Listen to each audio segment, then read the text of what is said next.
September 2025 na. Magkano na nga ba ngayon ang mga Honda Big Bikes? Yan ang ating aalamin ngayon. Tara!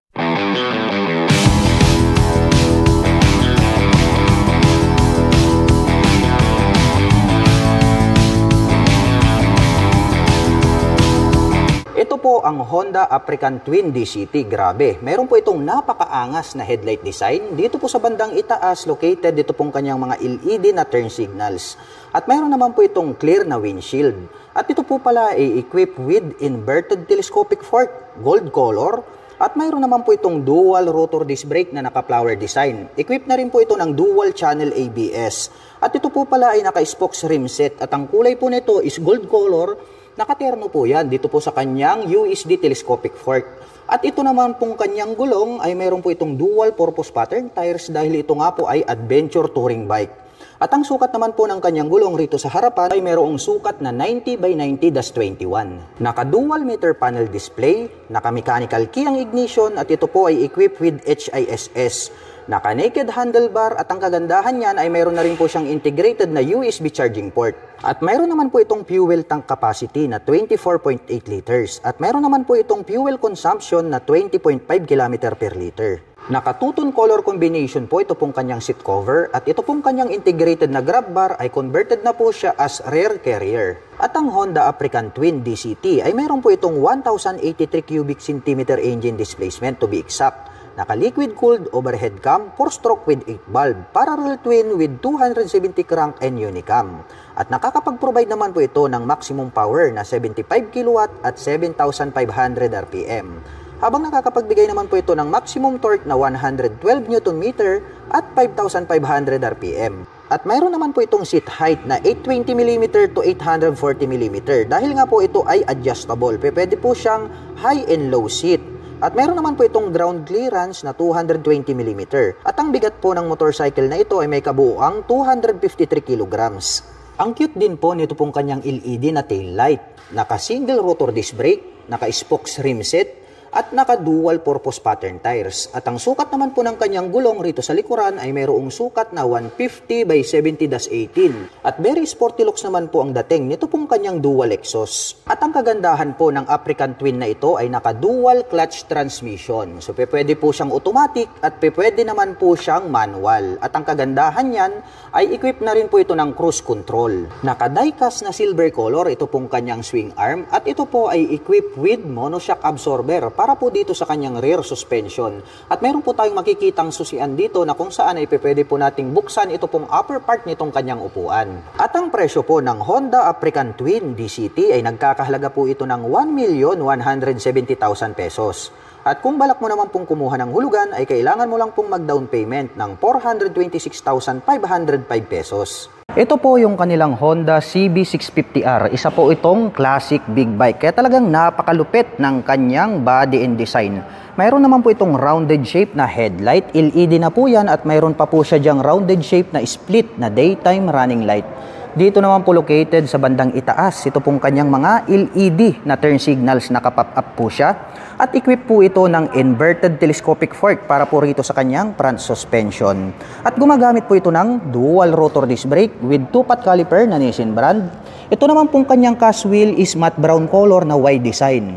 At ang sukat naman po ng kanyang gulong rito po sa harapan, ito po ay mayroong sukat na 120 by 70-17. Naka-fully digital meter panel display, naka-mechanical key ang ignition, at ito po ay naka-naked handlebar. At mayroon naman po itong fuel tank capacity na 15.4 liters at mayroon po siyang fuel consumption na 20.9 km per liter. At mayroon po itong 6-speed manual transmission at napakaganda rin po nito pong kanyang upuan. Mayroon po siyang belt dito sa gitna. Ang ganda rin po ng pagkakatahi kaya masasabi natin na matibay. Black color naman po ito pong kanyang seat cover. At ang Honda CB ay mayroon po itong 649 cubic centimeter engine displacement. Naka-liquid cooled, 4-stroke, 16-valve, dual overhead cam, inline 4-cylinder. At nakakapag-provide naman po ito ng maximum power na 69.7 kW at 12,000 RPM. At nakakapagbigay naman po ito ng maximum torque na 63 Nm at 9,500 RPM. At ang seat height naman po ng motor na ito ay may taas na 810 mm, may ground clearance na 148 mm, At mayroon po itong kabuuang bigat na 203 kilograms. Pahaba naman po ang shape nito pong kanyang tail light at dito naman po located dito pong kanyang mga LED na nakapop up na mga turn signals. At gumagamit po pala ito ng monoshock absorber para po rito sa kanyang rear suspension. At ang kagandahan niyan, ito po ay adjustable. At ang cute din po, almost hide po ito pong kanyang single exhaust. At gumagamit po ito ng diecast para po rito sa kanyang swing arm. At ito po ay mayroong single rotor disc brake with single pot caliper na Nissin brand. Matte brown color naman po ito pong kanyang cast wheel na brown color. At ang size naman po ng kanyang gulong rito po sa likuran, ito po ay mayroong sukat na 180 by 55-17. At ang presyo po ng Honda CB650R ay nagkakahalaga po ito ng 524,000 pesos. At kung balak mo naman pong kumuha ng hulugan, ay kailangan mo lang pong mag-down payment ng 194,624 pesos. Honda Hornet 1000. Mayroon po itong full LED na dual projector lights. May split na daytime running light na nagsisilbi nitong mga kilay.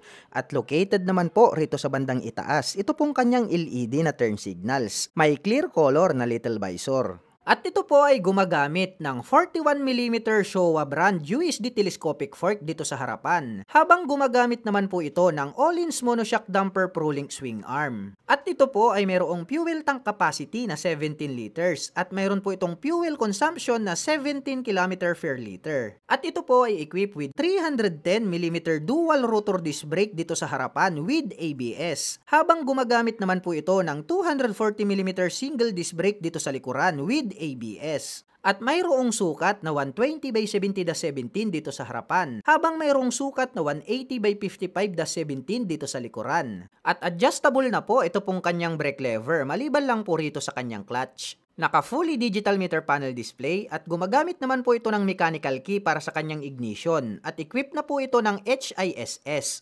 Naka naked handlebar. At pagdating naman po sa kanyang mga button selectors, mayroon po itong passing light, high beam and low beam, mode selector, at may additional navigation button para sa meter panel display. Nandirito yung kanyang horn at ang kanyang turn signal selector. Habang dito naman po sa kabila, mayroon po itong engine kill switch, hazard button, at ang kanyang electric starter.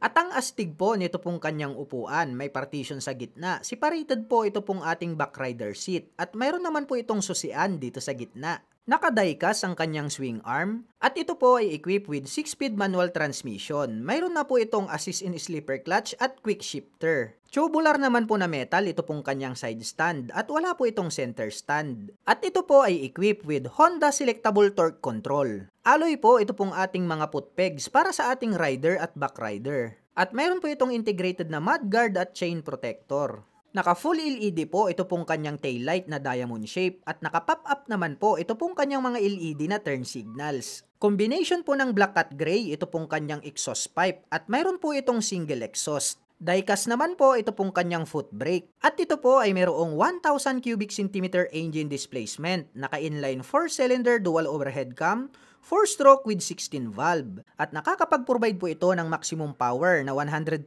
kW at 11,000 RPM. Habang nakakapagbigay naman po ito ng maximum torque na 105 Nm at 9,000 RPM. At mayroon po itong seat height na 809 mm, may ground clearance na 134 mm, may wheelbase na 1,456 mm at mayroon naman po itong kabuuang bigat na 211 kilograms. At ang presyo ng Honda Hornet 1000 ay nagkakahalaga po ito ng 750,000 pesos. At kung gusto mo naman pong kumuha ng hulugan ay kailangan mo pong mag-down payment ng 225,000 pesos. Ito naman po ang Honda CBR 650R. Isa po itong sports racing bike at mayroon naman po itong napakabangis na headlight design. Mayroon pa po itong split na daytime running light dito sa bandang itaas. At dito naman po located dito pong kanyang mga LED na mga turn signals. At ito po pala ay equipped with inverted telescopic fork para po rito sa kanyang front suspension. Gumagamit po ito ng dual rotor disc brake with 2-pot caliper na Nissin brand. White type na black color naman po ito pong kanyang cast wheel. At ang size po ng kanyang gulong rito po sa harapan, ito po ay mayroong sukat na 120 by 70-17. Naka-fully digital meter panel display, naka-mechanical key ang ignition at ito po ay naka-naked handlebar. At mayroon naman po itong fuel tank capacity na 15.4 liters. At mayroon naman po itong fuel consumption na 20.9 km per liter. Ang ganda rin po pala nito pong kanyang upuan. Black color naman po ito pong kanyang seat cover. At mayroon naman po itong 6 6-speed manual transmission. At ang Honda CBR ay meron po itong 649 cubic centimeter engine displacement. Naka-liquid cooled, 4-stroke, 16-valve, dual overhead cam, inline 4-cylinder. At nakakapag-provide naman po ito ng maximum power na 70 kW at 12,000 RPM. Habang nakakapagbigay naman po ito ng maximum torque na 63 Nm at 9,500 RPM. At ang seat height po ng motor na ito ay may taas na 810 mm, may ground clearance na 130 mm, at mayroon naman po itong kabuuang bigat na 208 kg. Mahaba po ang pagkakadesign nito pong kanyang tail light, at dito naman po located ito pong kanyang mga turn signals na nakapop up. LED na po lahat yan. At ito po ay equipped with single rotor disc brake with single pot caliper na Nissin brand. Matte black color naman po ito pong kanyang mag wheel na white type. At ang sukat po ng kanyang gulong rito po sa likuran, ito po ay mayroong sukat na 180 by 55/17. At ang kagandahan po ng sports racing bike na ito ay equipped na po ito ng Honda e-clutch. Naka monoshock absorber ang kanyang rear suspension, at gumagamit po ito ng die-cast na swing arm, at mayroon naman po itong single exhaust. At ang presyo po ng Honda CBR 650R na e-clutch version ay nagkakahalaga po ito ng 594,000 pesos. At kung balak mo naman pong kumuha ng hulugan, ay kailangan mo lang pong mag-down payment ng 219,750 pesos. At ito po palang Honda CBR 650R ay mayroon po itong 2 model variation. Mayroon po tayong e-clutch, which is ito nga po itong kulay red na ating ni-review. At pangalawa, ito naman pong black color. Ito naman po yung Honda CBR 650R na standard version. 2024 model po ito. Ang price naman po nito ay nagkakahalaga po ng 554,000 pesos. At kung balak mo naman pong kumuha ng hulugan, ay kailangan mo lang pong mag-down payment ng 205,392 pesos. At bukod po dyan ay meron pa po pala sila ritong available na Honda CBR 650R na black color, at ito po yung 2023 model. At ang price naman po nito ay nagkakahalaga po ito ng 549,000 pesos. At kung balak mo naman pong kumuha ng hulugan, ay kailangan mo lang pong mag-down payment ng 203,598 pesos. Ito naman po yung kanilang Honda CL500. Mayroon po itong rounded shape na headlight design. Gumagamit din po ito ng 4 projector lights, at bilog din po ito pong kanyang mga nakapop up na mga turn signals. At gumagamit naman po ito ng traditional na telescopic fork dito sa harapan, at nagkaroon po siya dyan ng rubber boots. Mayroon naman po itong single rotor disc brake with 2 pot caliper na Nissin brand. At ito po ay naka-cast wheel, at itong kanyang gulong ay naka-dual purpose pattern tires. At ang sukat naman po ng kanyang gulong rito sa harapan, ito po ay mayroong sukat na 110 by 80-19. Naka-fully digital meter panel display, naka-mechanical key ang ignition, at ito po ay naka-naked handlebar. At mayroon naman po itong fuel tank capacity na 12.2 liters. At mayroon naman po siyang fuel consumption na 27.1 km per liter. At mayroon naman po itong 6-speed manual transmission. Ang astig din po nito pong kanyang upuan. Matte black color naman po itong kanyang seat cover, at nagkaroon po siya rito ng belt sa bandang gitna. At ang Honda CL ay meron po itong 471 cubic centimeter engine displacement. Naka-liquid cooled, dual overhead cam, 4-stroke, 4-valve, 2-cylinder. At nakakapag-provide naman po ito ng maximum power na 33.8 kW at 8,500 RPM. Habang nakakapagbigay naman po ito ng maximum torque na 43.3 Nm at 6,000 RPM. At ang seat height naman po ng motor na ito ay mayroong taas na 790 mm, may ground clearance na 155 mm, at mayroon naman po itong kabuuang bigat na 190 kg. Oblong naman po ito pong shape ng kanyang tail light, at rounded shape naman po ito pong kanyang mga turn signals. At ito po ay equipped with dual shock absorber para po dito sa kanyang rear suspension. At ang kanyang swing arm is tubular po siya na metal, black color. Ang kanyang cast wheel is white type po na black color. At ito pong kanyang gulong is naka-dual purpose pattern tires. At ang mga sukat naman po nito pong kanyang gulong rito po sa likuran, ito po ay mayroong sukat na 150 by 70-17. Naka-single rotor disc brake with single pot caliper na Nissin brand. At napakaastig naman po ng dating nito pong kanyang dual exhaust. At ang presyo po ng Honda CL500 ay nagkakahalaga po ito ng 409,000 pesos. At kung balak mo naman pong kumuha ng hulugan, ay kailangan mo lang pong mag-down payment ng 153,345 pesos. Honda XADB 750. Mayroon po itong full LED na dual projector lights, may split na daytime running light, at included na rin po dito yung kanyang turn signals dito po sa kanyang headlight assembly. Clear color naman po ito pong kanyang windshield, at ito po ay adjustable. At ito po ay gumagamit ng 41mm Showa brand USD fork dito sa harapan. Habang gumagamit naman po ito ng monoshock damper ProLink 150mm travel dito sa likuran. Naka-dual rotor disc brake with 4-piston brake caliper dito sa harapan with ABS. Habang naka-single disc brake single pot caliper naman po dito sa likuran with ABS. At mayroon naman po itong sukat na 120/70/17 dito sa harapan. Habang mayroon naman pong sukat na 160/60/15 dito sa likuran. At ito po ay naka-spokes rim set at naka-dual purpose pattern tires ang mga gulong. At ito po ay mayroong fuel tank capacity na 13.2 liters at mayroon naman po itong fuel consumption na 28.3 km per liter. At ito po ay mayroong 5 inches TFT fully digital meter panel display, naka-naked handlebar. At pagdating naman po sa kanyang mga button selectors, mayroon po itong passing light, high beam and low beam, mode selectors, navigation button, horn, turn signal selector, rest and set button at ang kanyang horn. Habang dito naman po sa kabila, mayroon po itong engine kill switch, DMN button, hazard, cruise control at ang kanyang electric starter. At adjustable naman po ito pong kanyang mga brake levers. At mayroon na din po itong handguard. Maganda na rin po ang dating nito pong kanyang upuan. Naka-camelback seat na rin po ito. At combination po ng black at gray ang kanyang seat cover. At mayroon na din po itong traction control system. At ito po ay equipped with 6-speed dual clutch transmission. Naka-smart keyless system ang ignition. Included na rin po rito yung kanyang fuel at set opener. May built-in na USB charging port. Maluwag po ito pong kanyang pillion board at mayroon po itong footrest extension at mayroon pa po itong alloy cover on top. Silver color naman po ito pong kanyang integrated na grab bar. At ito po ay equipped with side stand engine cut-off switch.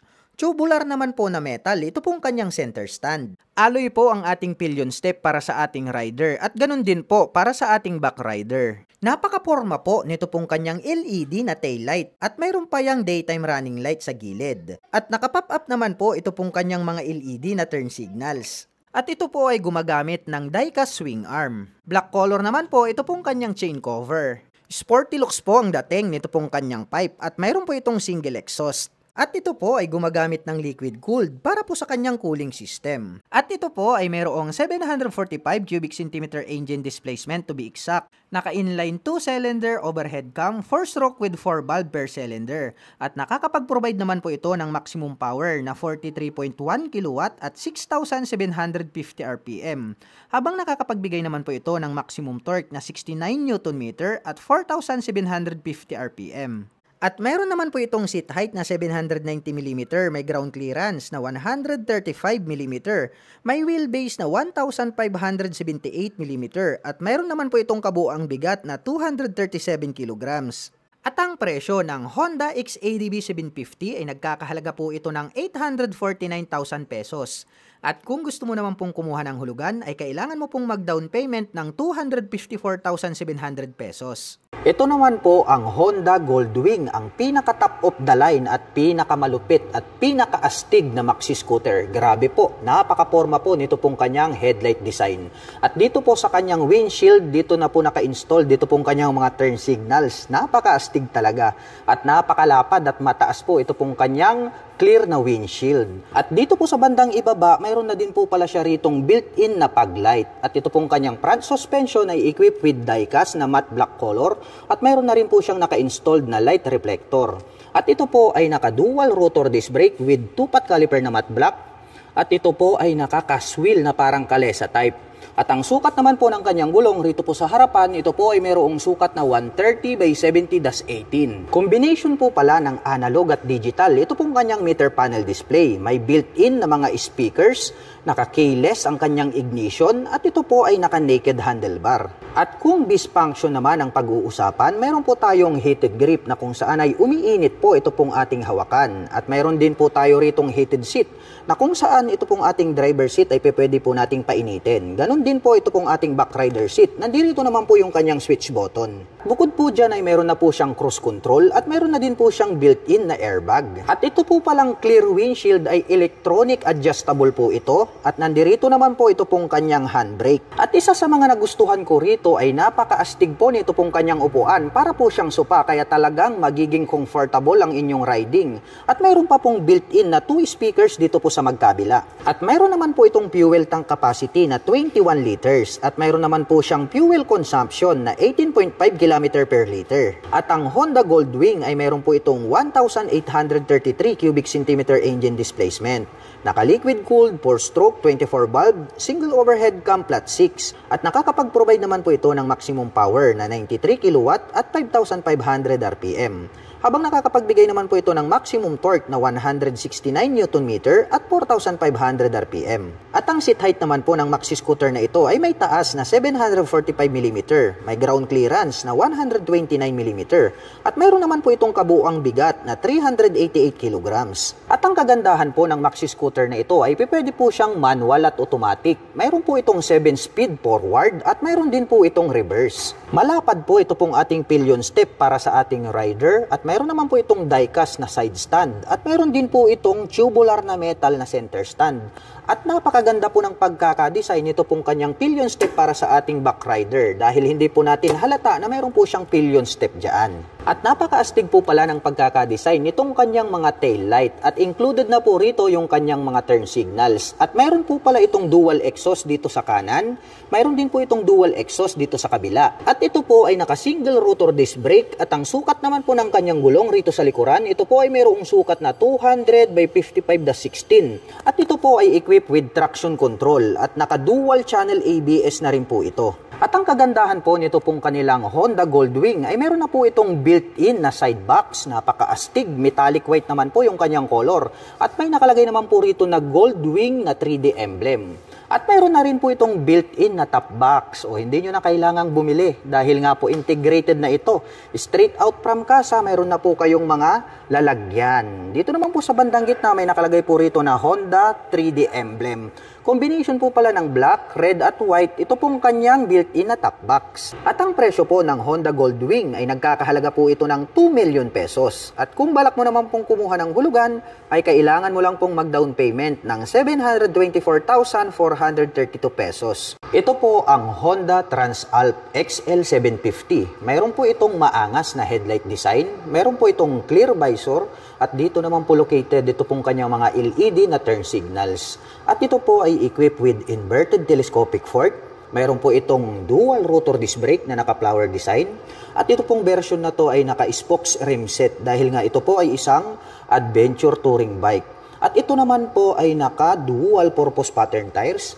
At ang sukat naman po ng kanyang gulong rito po sa harapan, ito po ay mayroong sukat na 90 by 90-21. Naka-fully digital meter panel display, naka-mechanical key ang ignition at equipped na po ito ng HISS. At ito po ay naka-naked handlebar. At mayroon naman po itong 16.9 liters na fuel tank capacity. At mayroon naman po itong fuel consumption na 23.5 km per liter. Malapad po itong kanyang upuan at malambot. Black color naman po itong kanyang seat cover. At ito naman pong kanyang integrated na grab bar ay converted na po siya as rear carrier. At ang Honda Transalp ay mayroon po itong 755 cubic centimeter engine displacement. Naka-liquid cooled overhead cam 4-stroke with 8 valve, parallel twin with 270 crack and unicam. At nakakapag-provide naman po ito ng maximum power na 67.5 kW at 9,500 RPM. Habang nakakapagbigay naman po ito ng maximum torque na 74.6 Nm at 7,250 RPM. Naka-LED na po ito pong kanyang tail light at dito naman po located itong kanyang mga LED na mga turn signals. At ito po ay equipped with single rotor disc brake na flower design at ito po ay naka-spokes rim set. At ang sukat naman po ng kanyang gulong rito po sa likuran, ito po ay mayroong sukat na 150 by 70-18. At very sporty looks din po ito pong kanyang dual exhaust. At mayroon po itong 6-speed manual transmission. Die-cast naman po ito pong kanyang swing arm at mayroon pong susian dito sa bandang itaas. At gumagamit naman po ito ng monoshock absorber para po dito sa kanyang rear suspension. At ang presyo po ng Honda Transalp XL750 ay nagkakahalaga po ito ng 598,000 pesos. At kung balak mo naman pong kumuha ng hulugan ay kailangan mo lang pong mag-down payment ng 221,186 pesos. Ito po ang Honda Rebel 500. Mayroon po itong rounded shape na headlight design. Gumagamit po ito ng 4 projector lights. At ito pong kanyang mga turn signals ay bilugan lang din dahil nga ito po ay isang classic bike. At equipped naman po ito ng traditional na telescopic fork, black color. At mayroon naman po itong single rotor disc brake along with 2-pot caliper. At ito pong kanyang cast wheel is matte brown color. At ito naman pong kanyang gulong is naka-semi dual purpose pattern tires. At ang sukat naman po ng kanyang gulong rito po sa harapan, ito po ay mayroong sukat na 130 by 90/16. Naka-fully digital meter panel display, naka-mechanical key ang ignition, at ito po ay naka-naked handlebar. At mayroon naman po itong fuel tank capacity na 11.2 liters at mayroon naman po itong fuel consumption na 27 km per liter. Ang cute po pala nitong kanyang upuan. Black color naman po ito pong kanyang seat cover. At mayroon naman po itong 6-speed manual transmission. At ang Honda Rebel ay mayroon pong 471 cubic centimeter engine displacement. Naka-liquid cooled 4-stroke dual overhead cam parallel twin with 8 bulbs. At nakakapag-provide naman po ito ng maximum power na 33.8 kW at 8,500 RPM. Habang nakakapagbigay naman po ito ng maximum torque na 43.3 Nm at 6,000 RPM. At ang seat height naman po ng motor na ito ay may taas na 690 mm, may ground clearance na 136 mm at mayroon naman po itong bigat na 191 kg.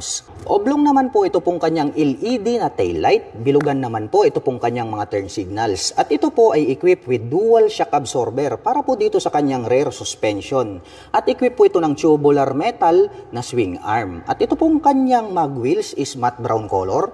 At ang sukat naman po ng kanyang gulong rito sa likuran, ito po ay mayroong sukat na 150 by 80/16. Naka-single rotor disc brake with single exhaust. At equipped na rin po ito ng dual channel ABS. At ang presyo po ng Honda Rebel 500 ay nagkakahalaga po ito ng 399,000 pesos. At kung balak mo naman pong kumuha ng hulugan, ay kailangan mo lang pong mag-down payment ng 149,755 pesos. Honda ADB 350. Mayroon po itong full LED na headlight, may split na daytime running light. At located naman po rito sa itaas, ito pong kanyang LED na turn signals. Clear color naman po ito pong kanyang windshield at ito po ay adjustable. Naka-inverted telescopic forks dito sa harapan, habang naka-dual sub-tank shock absorber naman po dito sa likuran at ito po ay adjustable.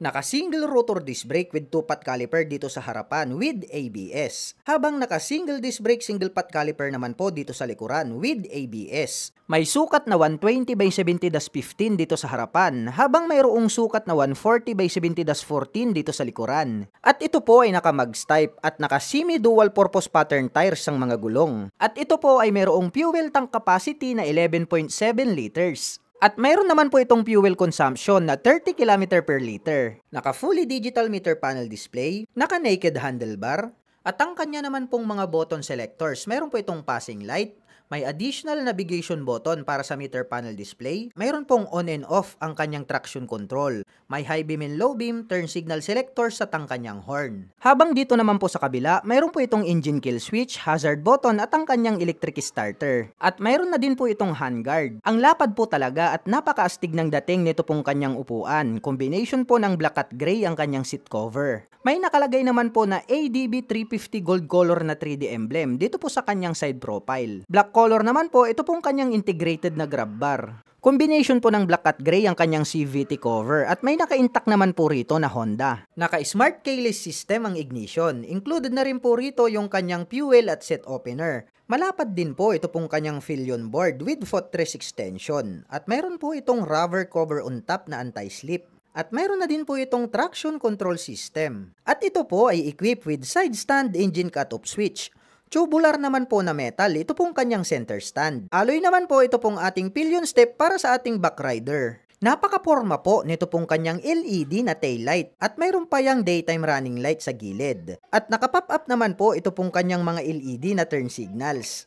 Very sporty looks po ang dating nito pong kanyang stock pipe at mayroon naman po itong single exhaust. At ito po ay gumagamit ng liquid cooled para po sa kanyang cooling system. May integrated na mudguard at mayroon po itong 330 cubic centimeter engine displacement, naka single cylinder, single overhead cam, 4-stroke with 4 valve at nakakapag-provide po ito ng maximum power na 21.5 kW at 7,500 RPM.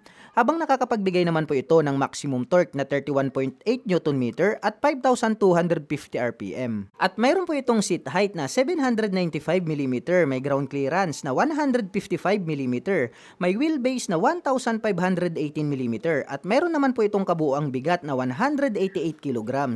At ang presyo ng Honda ADB 350 ay nagkakahalaga po ito ng 306,000 pesos. At kung gusto mo naman pong kumuha ng hulugan ay kailangan mo pong mag-down payment ng 91,800 pesos. Ito po ang Honda CB500F. Mayroon po itong attractive na headlight design. Dito po sa bandang itaas located ito pong kanyang mga LED na turn signals. At ito po ay equipped with inverted telescopic fork at naka-dual rotor disc brake na naka-flower design. Matte black color naman po ito pong kanyang cast wheel na Y design. At ito pong kanyang gulong rito po sa harapan, ito po ay mayroong sukat na 120 by 70-17. Naka-fully digital meter panel display, naka-mechanical key ang ignition, at equipped na rin po yan ng HISS. At ito po ay naka-naked handlebar. At mayroon naman po itong fuel tank capacity na 17.1 liters. At mayroon po itong fuel consumption na 28.6 km per liter. At mayroon naman po itong 6-speed manual transmission. At ang astig din po nito pong kanyang upuan, mas mataas po itong upper part nito pong ating backrider at mayroon na rin po siyang belt dyan at may susian po rito sa gitna. At ang Honda Big Bike po na ito ay mayroon po itong 471 cubic centimeter engine displacement, naka-liquid cooled, 4-stroke dual overhead cam, parallel twin engine at nakakapag-provide naman po ito ng maximum power na 35 kW at 8,500 RPM. Habang nakakapagbigay naman po ito ng maximum torque na 43.2 Nm at 6,500 RPM. At ang seat height naman po ng motor na ito ay may taas na 789 mm, may ground clearance na 144 mm, at mayroon naman po itong bigat na 189 kg. Triangle shape naman po ito pong kanyang tail light at nandirito naman po located ito pong kanyang mga LED na turn signals. At ito po ay equipped with single rotor disc brake na flower design. Matte black color naman po ito pong kanyang cast wheel. At ang sukat naman po ng kanyang gulong rito po sa likuran, ito po ay mayroong sukat na 160 by 60-17. At mayroon naman po itong dual exhaust at gumagamit po ito ng monoshock absorber para po dito sa kanyang rear suspension. At ang presyo po ng Honda CB500F ay nagkakahalaga po ito ng 379,000 pesos. At kung balak mo naman pong kumuha ng hulugan ay kailangan mo lang pong mag-down payment ng 142,576 pesos. Ito po ang Honda NX500. Napakaastig po nito pong kanyang headlight design. Dito naman po located ito pong kanyang mga LED na turn signals. At mayroon naman po itong clear color na visor. At ito po ay equipped with inverted telescopic fork, glossy black color, naka-dual rotor disc brake na flower design at equipped na po ito ng dual channel ABS. At ang kanya pong gulong rito sa harapan ay naka-dual purpose pattern tires. At ang sukat naman po ng kanyang gulong, ito po ay mayroong sukat na 110 by 80-19. Naka-fully digital meter panel display, naka-mechanical key ang ignition at equipped na po yan ng HISS. At ito po ay naka-naked handlebar. At mayroon naman po itong fuel tank capacity na 17.7 liters. At mayroon naman po itong fuel consumption na 29.9 km per liter. At ito po ay naka 6-speed manual transmission. Mahaba po ito pong kanyang upuan at black color naman po ito pong kanyang seat cover. Metallic black naman po ang kulay nito pong kanyang integrated na grab bar. At ang Honda NX ay meron po itong 471 cubic centimeter engine displacement to be exact. Naka-liquid cooled, 4-stroke, dual overhead cam, parallel twin engine. At nakakapag-provide naman po ito ng maximum power na 37.1 kW at 8,500 RPM. Habang nakakapagbigay naman po ito ng maximum torque na 44.7 Nm at 6,600 RPM. At ang seat height po ng motor na ito ay may taas na 834 mm, may ground clearance na 181 mm, at may bigat naman po itong 196 kg. At pahaba po ang hugis nito pong kanyang LED na tail light, At nandirito naman po located ito pong kanyang mga LED na turn signals. At ito po ay naka-single rotor disc brake with single pot caliper para sa kanyang rear braking system. Ang kanyang cast wheel is matte black color na wide design. At ito po ay naka-dual purpose pattern tires. At ang sukat naman po ng kanyang gulong rito po sa likuran, ito po ay mayroong sukat na 160 by 60/17. At ito po ay mayroong dual exhaust. At equip naman po ang kanyang suspension dito sa likuran ng monoshock absorber. At ang presyo po ng Honda NX500 ay nagkakahalaga po ito ng 409,000 pesos. At kung balak mo naman pong kumuha ng hulugan ay kailangan mo lang pong mag-down payment ng 153,345 pesos. Ito po ang Honda XADV 750. Grabe, napakaastig po nito pong kanyang headlight design. May split pa po siya sa bandang gitna na daytime running light. At adjustable naman po ito pong kanyang clear na windshield. At dito po located dito pong kanyang mga turn signals na LED. At equipped naman po ito ng inverted telescopic fork para po rito sa kanyang front suspension. Grabe, gold color po yan. At ito po ay naka-dual rotor disc brake with 2-pot caliper na Nissin brand. At ito po ay naka-spokes rim set dahil nga po itong adventure scooter na ito ay pang touring. Naka-dual purpose pattern tires po ito pong kanyang mga gulong. At ang sukat po ng kanyang gulong rito po sa harapan, ito po ay mayroong sukat na 120 by 70/17. Naka-fully digital meter panel display, naka-smart keyless ang ignition at ito po ay naka-naked handlebar. At ang kagandahan po nito pong adventure scooter na ito ay pwede po siyang manual at automatic. At mayroon naman po itong fuel tank capacity na 13.4 liters at mayroon naman po itong fuel consumption na 28.3 km per liter. Ang lapad po nito pong kanyang upuan at mas mataas ito pong ating back rider seat. Naka-two-tone color combination po pala ito pong kanyang seat cover na black at gray. At malapad po itong kanyang pillion board at ang kagandahan niyan ay mayroon po itong footrest extension. At ang Honda XADV ay mayroon pong 745 cubic centimeter engine displacement. Naka-liquid cooled 4-stroke 8-valve single overhead cam parallel twin cylinder. At nakakapag-provide naman po ito ng maximum power na 43.1 kW at 6,750 RPM. Habang nakakapagbigay naman po ito ng maximum torque na 69 Nm at 4,750 RPM. At ang seat height naman po ng adventure scooter na ito ay mayroong taas na 820 mm, may ground clearance na 162 mm, at may bigat naman po itong 237 kg. Ang astig din po ng dating nito pong kanyang tail light dahil mayroon po siya ritong malapad na daytime running light. Nakapop up naman po itong kanyang mga turn signals at LED na po lahat ng kanyang ginagamit para po sa kanyang lighting system. At equipped naman po ito ng single rotor disc brake with single pot caliper na Nissin brand. At gaya po ng sabi ko sa inyo, ito po ay naka-dual purpose pattern tires. At ang sukat naman po ng kanyang gulong rito po sa likuran, ito po ay mayroong sukat na 160 by 60/15. Naka-diecast naman po ito pong kanyang swing arm at equipped po pala ito ng monoshock absorber para po rito sa kanyang rear suspension. At napaka-sporty looks po ang design nito pong kanyang single exhaust. At ito po pala ay naka-chain drive. Mayroon na rin po siya ritong chain protector. At ang presyo po ng Honda XADV 750 ay nagkakahalaga po ito ng 839,000 pesos. At kung balak mo naman pong kumuha ng hulugan ay kailangan mo lang pong mag-down payment ng 307,692 pesos.